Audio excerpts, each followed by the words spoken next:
Hi, welcome to the C# programming tutorial. What we're looking at is polymorphism, and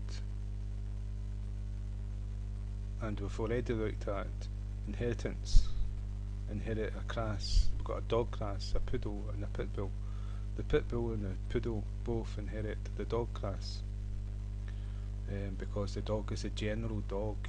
All things common to all dogs is supposed to be in there. So when you make a dog class for a specific dog, you just need to add what is specific to that dog. So a Jack Russell is different from a poodle, and a pit bull is different from a Jack Russell. So what's different and what is common between them? So the general class is the base class, and the derived classes is the pit bull and the poodle. They both inherit the dog class, and what's inside the pit bull class and the poodle class is what is specific to them, so that's a specific class, and it's called the derived class, also the child class. So we looked at that, and then we looked at access modifiers. We already came across private and public, but that's no good if you're dealing with hierarchy. You've got a base class and you make everything public, then everyone can access it. So what you want to secure that is just the derived class, like poodle and pit dog. You can access the data members, and so making them private would say, oh, nobody can see this, nobody can access this outside this class, so it would be no good for the pit bull dog and the poodle if they couldn't access the data members. So you've got a protected and internal, and that's what we covered in the last tutorial. Well, this tutorial we're going to look at virtual methods. Now, when you make a method in C#, there's no way you can override that method and change the code as you can do in other languages. You just give it the same name and give it different code and it will override it. So what they've got is a virtual keyword, and in the base class you can declare a virtual method, and so all the classes that inherit the base class can override the virtual methods, and they use the keyword override. And I'll show you. I've created a virtual method in dog because that's a base class. So this is a virtual method, public virtual. What kind of return is it? Is it going to be void? Is it going to be string? Is it going to be integer? And the name of the method, right?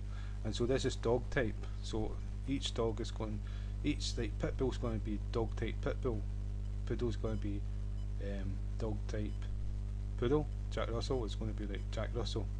So that's obvious. And so the default is general, because this is a general dog class, covers all dogs, but it's not specific.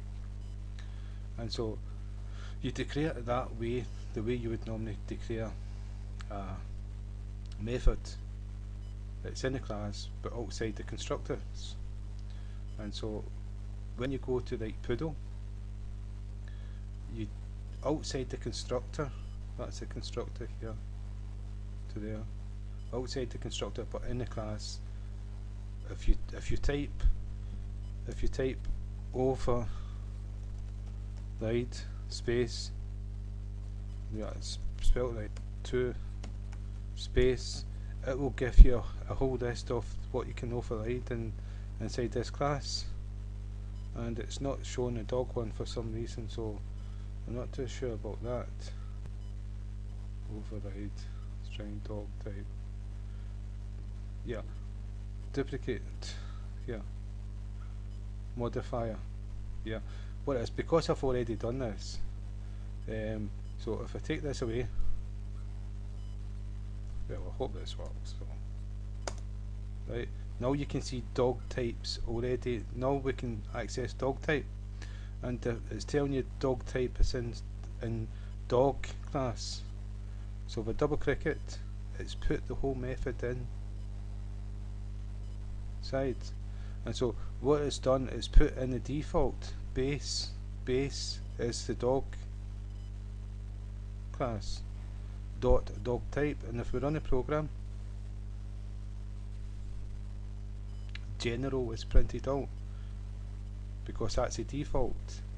I've already done console.writeline poodle class dot dog type method, and it returns the string, and we've printed the string this way to screen. And so if I go back to poodle, this is the default. So here I've got a string called poodle, we named it type, and that's it declared. And so if we take away the base dog type and we type in type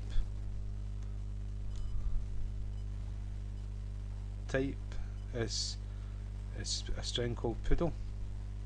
So if we run it now, it will not say general anymore, it says poodle.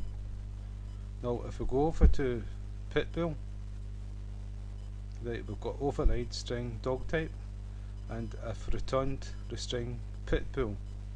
So if I go back to the main program, and if I copy this new line, paste, and ingest to pitbull, we called it bull, we declared an instance,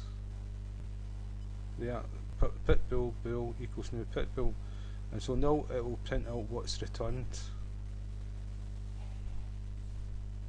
pitbull. And to prove that, we'll change the word pitbull.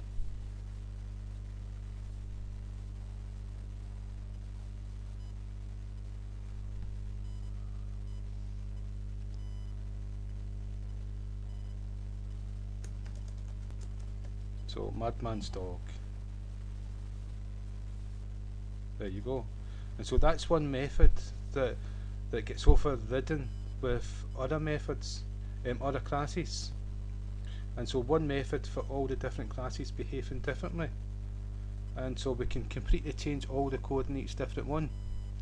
And so it's very useful for, it's one class and you want to put different names for each poodle, cocker spaniel, etc. I don't know all the dogs, but it's useful for that way, and that is part of the polymorphism. And so what we'll try to look at abstract classes in the next tutorial.